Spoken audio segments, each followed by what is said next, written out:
Welcome to the Man Cave Podcast with Dan Casper.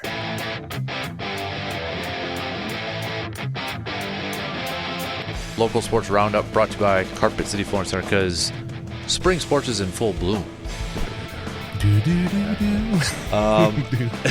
So we've had some baseball. I mean, we've had some scoring going on, it looks like, in a lot of our local baseball games here, too. So, I mean, just kind of everything. We're just getting our first games going with spring baseball now, right? Just kind of getting underway that way. I feel like those first couple of weeks, it is just trying to get comfortable, and you're also conditions can be crazy, to say the least, and blustery and stuff like that. So, yeah, I mean, baseball's getting going on. I know Memorial, I think, is playing at AmFam Field on one of the days, Wednesday, maybe after the the Brewers. Maybe no.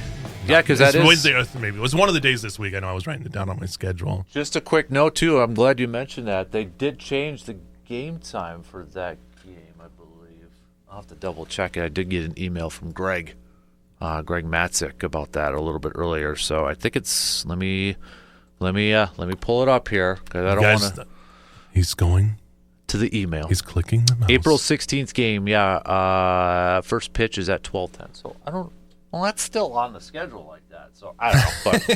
But yeah. It's one of those. I don't know if it's Wednesday or not, but it's one of those. Maybe it's Thursday because they're off Thursday too. So maybe it's Thursday. But yeah, they're getting to go play at AmFam. I know Altoona is going to play there as well. So okay. I think it's great, those opportunities for those teams to get a chance to go play on that big field.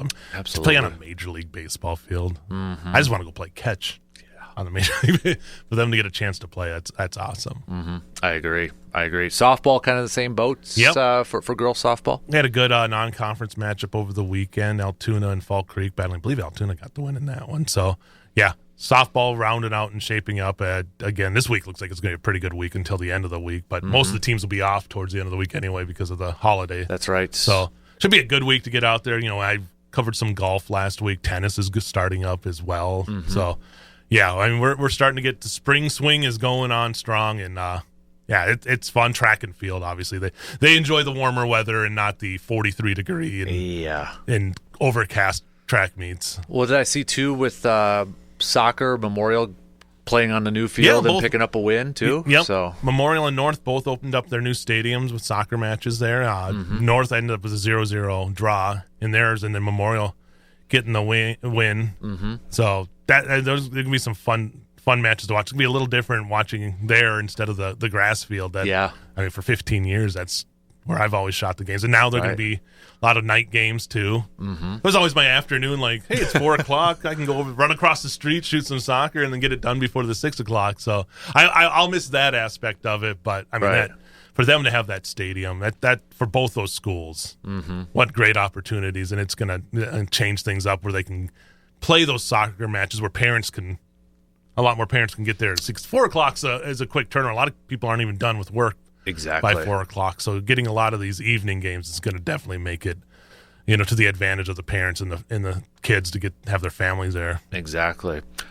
Speaking of softball, too, I know for Blue Gold softball, WEAU competition or WEAU conference play began this past weekend, and the Blue Gold splitting against number 25, Stevens Point. Picking up a win in the first game, falling in the second one. Now they got lacrosse coming up here before Whitewater this weekend. So, be a tough one. And this is going to be home, too, this Wednesday for the Blue Golds going up against lacrosse. So. Should be their first outdoor game here this season? It's scheduled for Bollinger, so hopefully, fingers crossed. They were supposed to play Superior, I think it was last week, but then the weather kind of changed that all up there. So, what is though? By the way, having the Sonintag there, though, to be able to have indoor softball games. I covered a Blue Gold game there, and I also covered Regis played there last week too. So just already that place is paying advantage, an advantage in the spring here for all these teams. And I know their lacrosse team is just going to play all indoors Blue Gold lacrosse for the rest of the season. So they got that already on the schedule. So you're going to be playing. Yep. Yeah, and that's and the lacrosse team's been playing very well as well for the Blue Golds there. Yep. I mean, Blue Gold golf, men's golf. I mean, they're getting a win. Yep, top 25 in the country. So Coach Skinner's continues to do a fantastic job with that program. I saw him because his son was at that Princeton Valley, had a middle border. And he was there, and he's like, "Yeah, my B team keeps winning." Like, hey, you're doing it's fine. If your B team gets some wins there too, that's great. So. Exactly right. So I mean, they've got the Bobby Craig Invitational coming up here this weekend. Then they're down in Illinois again, and then it's the WEAU Championships at the beginning of May over at Lake Arrowhead in Nakusa. So I mean, this is a team that could do something. Oh, I think so. I mean, and just to watch them and just that having Skinner now as a full-time coach, I think definitely helps, and you can see it paying dividends. The facilities too have helped a lot too, and you can see it paying dividends on the women's side too for Blue Goals Golf too. Recruiting wise, I think it's helped a lot too, and they look like a really tough team that's gonna make some noise this year. I agree. For Stout too, I got to mention because they had.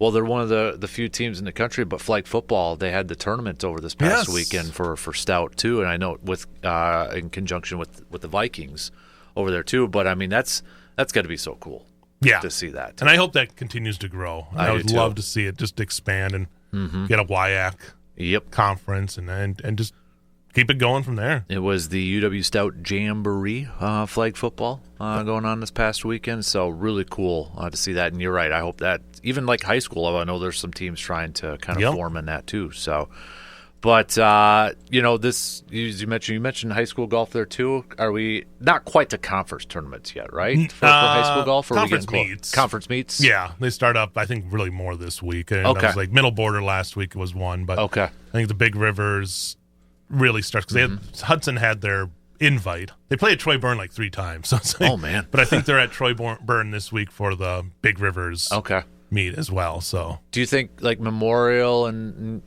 North going to be up there and some good talent? I mean, it seems like the last few years we've been talking about a lot of really good local golfers around here. I mean, the run obviously that Memorial had was insane for 5 years, basically going straight. I think there was a big loss of talent with this last senior class that left, but it's starting to fill back in. And I know Hudson's pretty stacked. Memorial still got Diller, who was part of that championship. Memorial lost pretty much, that core is now. But Diller was on that team last, and they are a team that somehow you're like, oh, they've lost all these guys, and then they come back and they're right there again. So I think there's a lot of upperclassmen with some of these teams like Chi High that are going to compete. So it's going to be it's more, I think, more wide open than it has been in years past. So it's going to be fun to see how that kind of all plays out with these teams. A little bit different than what they were the last 3 or 4 years. Right.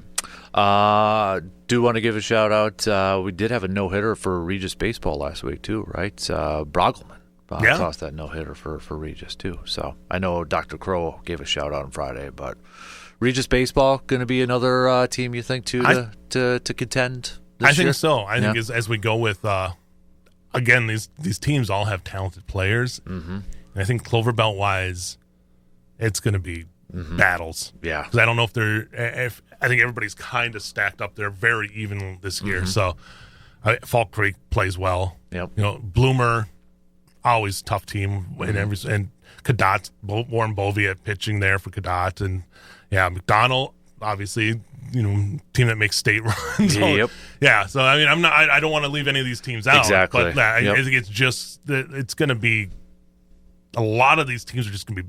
It's going to be fun to see how the conference races go because I think these teams are evenly matched this year.